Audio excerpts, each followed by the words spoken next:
How worried are the government about losing any of these votes? I think we need to take very seriously all the different views, but I think we're reasonably confident. I was involved steering the EU Withdrawal Bill through at the Commons stage, and we won 57 out of 58 votes, and I'm reasonably confident that we'll get the legislation through. And of course, let's remember why it's important, because whether you voted Leave or Remain, we all want to avoid the legal cliff edge when we leave the EU, and we all want to accept that we need to take back control of our laws. And those are the two strategic things this bill does, and I think we should all be able to unite behind that.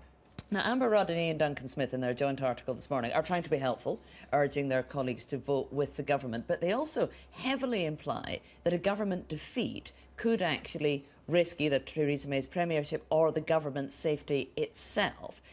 Raising the stakes that high and saying the government's in genuine peril, is that helpful?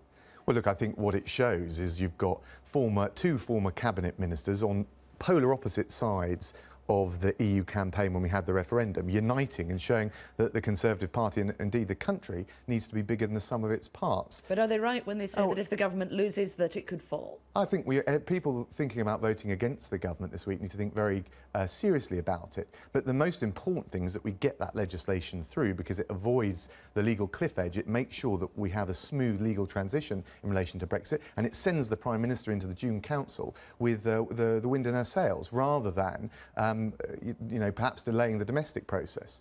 But this is just kicking the can down the road, isn't it? Because what we're hearing quite clearly is even if you are able to keep some of your potential Remain rebels on side this week, when it comes to the amendment on the trade and customs bills, which are going to be debated before recess probably next month, you've got every chance of losing then. Well, we had votes on the customs union and the single market before at the common stage that I described to you. We won all of them. But I don't think this is kicking the can down the road. Getting this legislation through will be a key turning point, I think, in the Brexit process, because we'll have the laws in place to make sure we can have that smooth transition. But we do need to make further progress in the talks, and that's what the June Council will do, particularly on those key trade talks.